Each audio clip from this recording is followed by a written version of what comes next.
Donc, bonjour tout le monde. On est présentement avec Sarah, qui est la propriétaire de Bougettes et Placotines, sur la terrasse des Plasticiens. Belle journée ensoleillée. Ça fait longtemps qu'on a une clientèle qui se rejoint un peu, qui s'entrecroise, puis qu'on vous laisse rencontrer puis discuter différents concepts, notamment tout ce qui est paroi abdominale, rééducation des diastases. Donc, Sarah, bienvenue chez les Plasticiens. Bien, merci. Puis, peux-tu nous parler un peu de toi, ta business, depuis combien de temps tu fais ça? Oui, en fait, j'ai démarré l'entreprise, ça fait 13 ans, donc en 2012. Puis c'était suite à mon bac en kinésiologie, ma maîtrise, où j'ai fait une revue de littérature un peu sur tout ce qui était entraînement durant la grossesse et postnatal. Donc, je voyais là, qu'il y avait vraiment comme une lacune au niveau de l'information auprès, bien, des professionnels de la santé, mais aussi auprès des mères, des femmes enceintes et postnatales. Donc, mon objectif, c'était d'ouvrir un centre d'entraînement fonctionnel, un lieu où les mamans peuvent se rassembler, puis où on peut les éduquer, leur parler de leur corps, qu'est-ce qui se passe durant la grossesse en postnatal et comment faire, en fait, pour pouvoir avoir le moins de séquelles en lien avec la grossesse et l'accouchement. Donc, tu sais, on offre des cours de groupe, principalement des cours privés, des ateliers éducatifs, un espace café. Puis, bien, aujourd'hui, là, on est comme 10 emplacements, en fait, 11 emplacements ouverts, puis 2 autres franchises qui vont ouvrir à l'automne. Super. Wow. C'est gros quand même. Ça s'en vient. Plus de mères qui peuvent avoir de l'information puis une prise en charge. Puis, tu sais, je peux quand même voir que depuis 13 ans, tout ce qui est prise en charge au niveau de la nouvelle maman, au niveau de l'activité physique pré-postnatale, ça a vraiment évolué.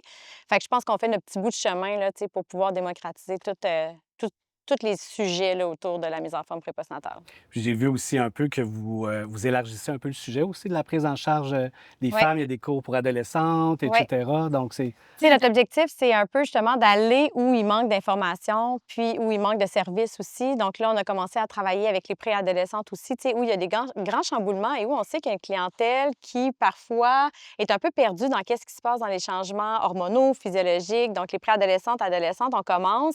Et les femmes en période de périménopause aussi, où elles ne veulent pas nécessairement s'entraîner avec des filles de 20 ans où leur corps change, puis elles veulent une communauté aussi pour en parler puis avoir des réponses à leurs questions. Fait que on se fait un peu comme l'endroit, le safe space pour cette clientèle-là, finalement, pour qu'elle puisse se retrouver puis avoir de l'information qui est validée aussi.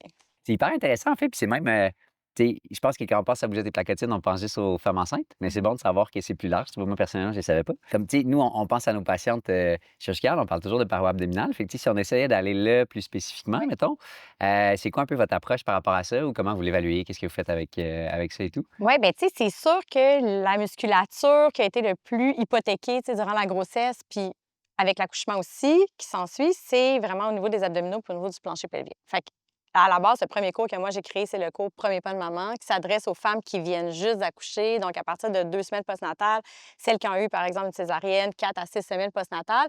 Puis on les éduque sur qu'est-ce qui s'est passé dans leur corps. Puis là, on veut vraiment faire une progression au niveau du renforcement abdominaux pelvien. Fait que, tu sais, c'est sûr qu'on n'est pas comme des physios périnéales, mais tu sais, nous, on va vraiment les avoir 1 heure par semaine, puis on fait vraiment une progression au niveau des exercices. On va parler de la ligne blanche, on va parler au niveau de la diastase, puis on va leur expliquer aussi que c'est normal, hein, c'est 60 à, tu sais, à 100 des femmes enceintes 3e trimestre qui vont avoir une diastase des grands droits. Donc, c'est sûr qu'on va leur expliquer qu'il va y avoir une résorption, tu sais, physiologique qui va se passer en postnatal, puis comment peut évoluer la ligne blanche aussi. Donc, est-ce qu'elle va rester large? Elle est devenue plus mince, plus large. Donc, ce qu'on veut, c'est aller retrouver une tonicité, une fonctionnalité.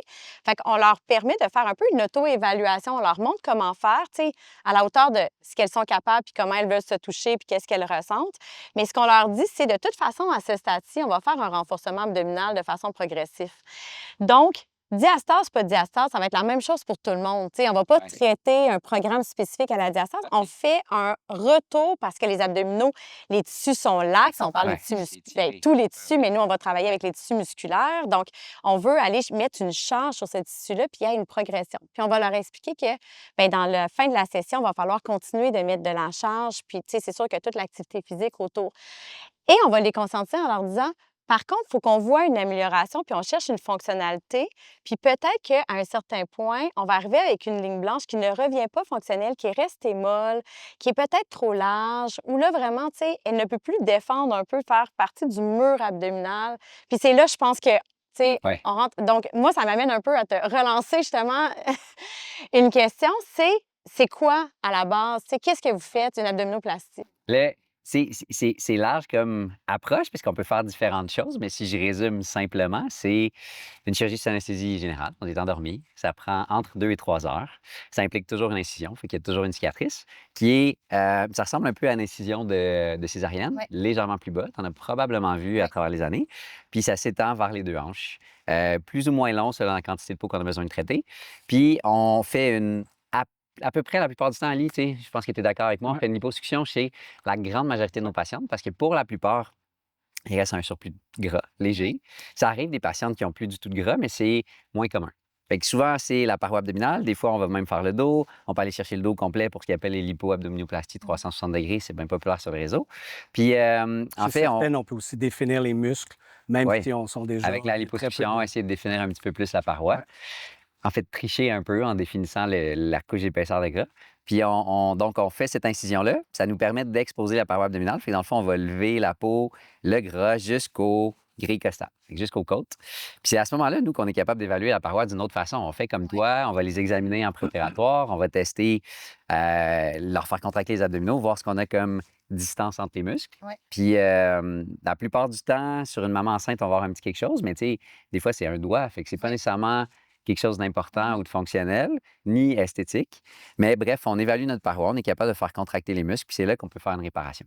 Et souvent, on va voir un espacement entre les muscles, puis ce qu'on va faire, en fait, c'est ramener les parois médiales des muscles, les parois Ouais. du milieu, l'une à l'autre, pour recréer cette espèce de mur dont tu parlais là tantôt, ce mur, tu sais, ferme-là, pour qu'on n'ait plus l'espèce de zone de laxité qu'on a entre les deux. Mhm. Puis ensuite, ben, on redrape notre peau, on coupe l'excédent, on referme le tout avec la patiente légèrement assise, pas trop. Puis souvent, on laisse des drains en place pour ce qui est de la guérison. Fait que c'est quelque chose, c'est ça, 2-3 heures d'anesthésie générale. Puis il y a un bon post-opératoire quand même après. Surtout si on fait une réparation, ils en ont pour 6 semaines à peu Ouais. près à pas forcer. À pas forcer du tout. Ben, tu sais, ils peuvent faire leur vie courante, mais on veut pas, tu sais, Pas on de voudrait pas soulèvement avoir à de faire un charge, gros pas. exercice des muscles abdominaux, fait qu'on Ouais. lève pas de charge. Même avec les enfants, il faut faire attention. Des fois, tu sais, on les prend près de nous, on force avec les jambes, Ouais. ce genre de choses. OK. Et j'ai une autre question. Votre clientèle, justement, typique, tu sais, est-ce que c'est principalement, justement, les nouvelles mamans? Le temps après, tu sais, le temps depuis leur accouchement, tu sais, c'est souvent, est-ce que c'est près de l'accouchement, plus tard? Est-ce que c'est, tu sais, c'est-tu varié? Olivia pour répondre, mais Il y a plusieurs, c'est ça, il y a plusieurs catégories de patientes. Donc, naturellement, si je reprends un peu ce que Benoît disait, bien, les patientes qui ont un excès cutané, donc ceux que la peau va tomber au niveau du pubis, on peut l'enlever. Ensuite de ça, il y a des fois la qualité cutanée qui est affectée. Simplement des patientes qui ont été beaucoup étirées. Finalement, il y a la création de vergetures qu'on peut vouloir aussi corriger avec la chirurgie.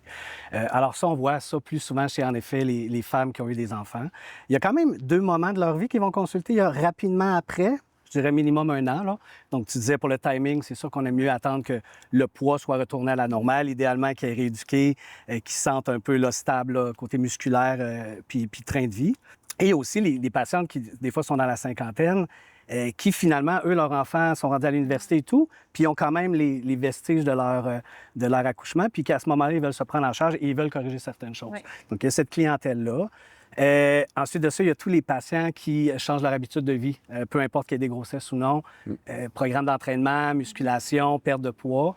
Alors, à ce moment-là, on va souvent garder des excès graisseux à certaines localisations de la paroi abdominale qu'on peut vouloir gérer, ou encore avoir un relâchement cutané parce qu'on a passé de quelque chose d'enflé à moins enflé, puis la peau, des fois, ne va pas se redraper, tout dépendant de notre génétique. La troisième catégorie, qui encore une fois est aussi variable, on le voit chez la femme enceinte, mais on la voit chez d'autres personnes aussi, c'est ceux vraiment qui ont des ventres plus gonflés, où là, le diastase peut finir par avoir un sens plus large un peu. C'est-à-dire que là, c'est la paroi abdominale qui est un peu faible, génétiquement, musculairement parlant. Et ces patientes-là vont être souvent beaucoup plus bombées. Mhm. Et donc, il y a cette catégorie-là de patientes qui est beaucoup plus variable en termes de qui va faire ça. Et là, on va adresser vraiment cette cure de diastase-là et parfois même simplement resserrer les aponévroses des muscles sans égard au diastase pour essayer de leur donner un ventre Ouais. plus plat ou moins OK. rond. OK. Puis tu sais, c'est cette fois-là aussi, ce qu'il faut comprendre, c'est que c'est le ventre au complet qui est plus lâche. Fait que c'est comme si ton sac abdominal était vraiment plus lâche, comme un ballon de fight qui a été surgonflé, tu sais. Oui. Fait que de juste ramener les muscles, c'est parfois pas suffisant parce que c'est pas juste au centre qu'il y a une faiblesse, mais elle est un peu partout. Ouais. Puis cette faiblesse-là, tu sais, je suis curieux de savoir si vous la voyez vous autres aussi Oui. dans votre pratique Oui. de réadaptation puis tout ça. Bien, tu sais, il y a 2 volets que c'est super intéressant, là. D'abord, tu sais, en postnatal, c'est sûr, les muscles ont été étirés. Les grands doigts peuvent s'étirer jusqu'à 15 centimètres, là, tu sais, en moyenne, tu sais, donc les fibres musculaires ont été étirées, donc sont plus laxes. Fait que des fois, tu sais, je dis aux mamans: «Là, c'est normal que vous ayez un ventre, là, tu sais, je veux dire, là, ça a été étiré pendant 9 mois, c'est normal que ça ne revienne pas après 2 semaines».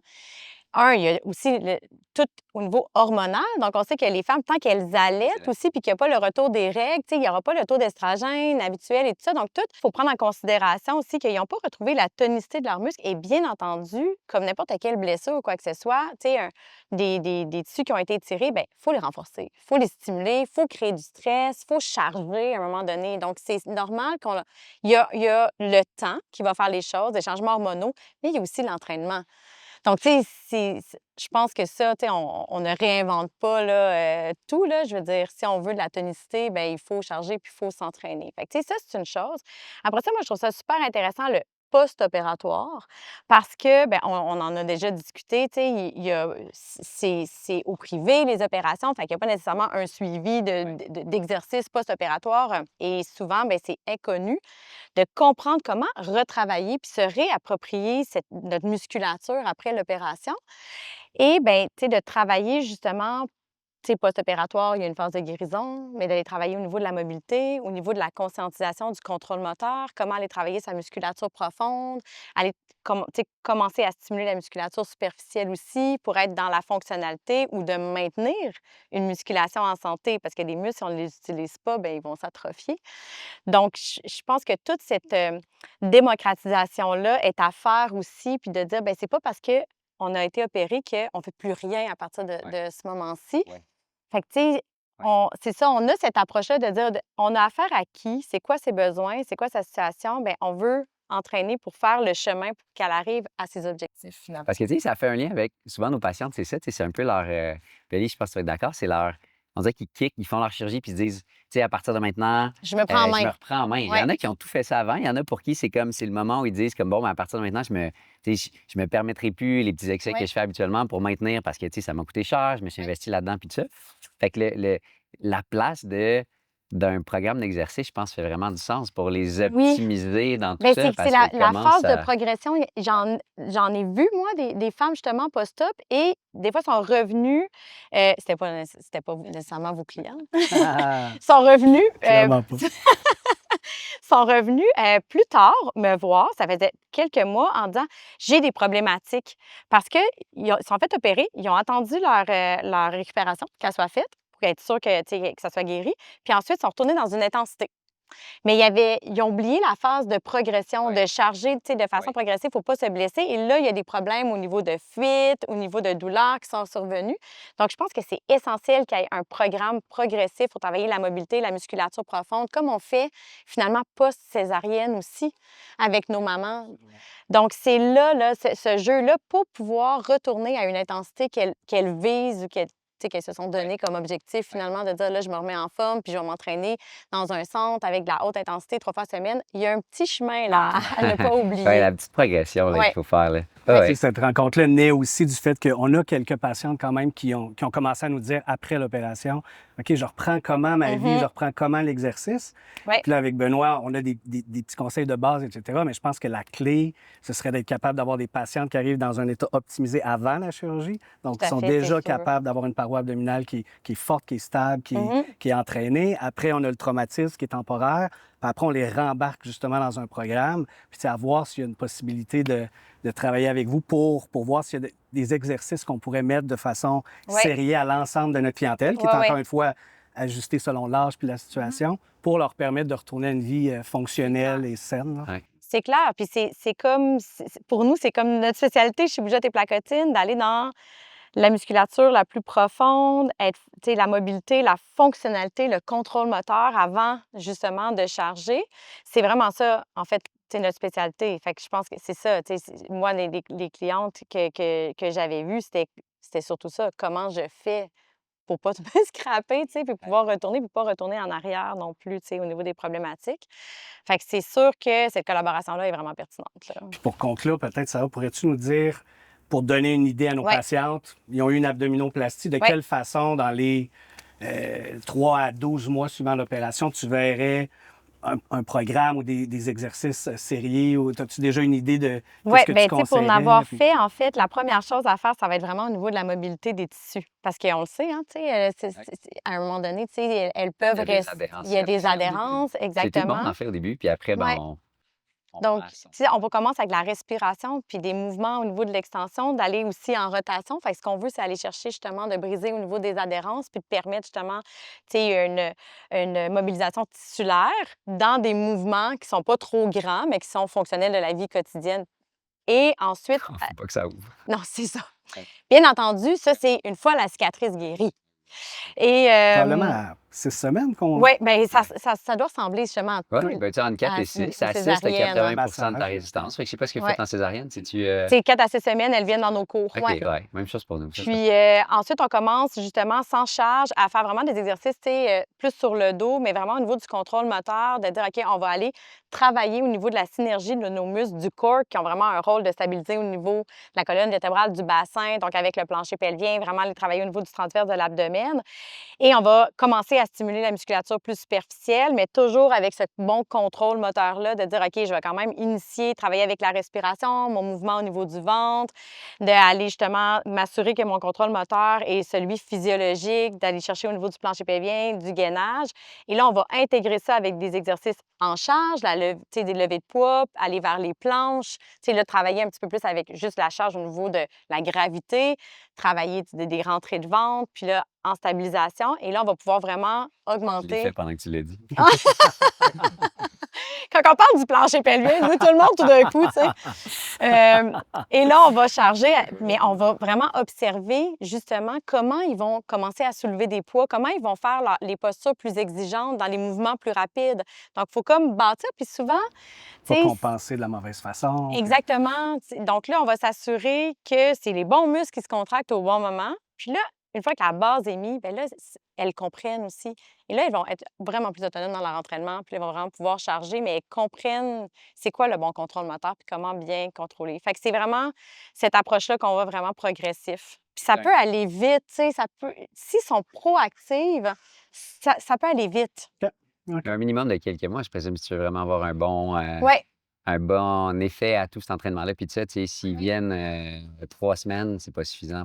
non, et c'est la constance. Tu sais, souvent, moi, je leur donnais un programme à dire, à leur faire faire plusieurs fois par semaine. Mais au pire, c'est des 10-15 minutes au début. Ouais. C'est juste pour réveiller au niveau du contrôle moteur. Puis ensuite, bien, charger. C'est sûr qu'une fois par semaine, c'est pas la même chose. Donc, ça va varier justement au niveau de L'intensité ouais, puis la de patience. l'intensité. Oui, exactement. C'est vrai, souvent, on commence trop fort Mm. quand on veut faire Oui. quelque chose, puis là, on arrête. Tu sais. Oui, Ouais. je confirme. Correct, moi, Oui. le premier. Ouais. Sarah, un gros merci. C'est vraiment pertinent. Puis au plaisir dans le futur qu'on Oui, fasse. mais clairement, Tout à ça fait. va. Collaboration et tout. Ouais. Ouais, ouais. Merci d'avoir pris le Bien, temps. merci à vous autres. Merci à toi. Ouais.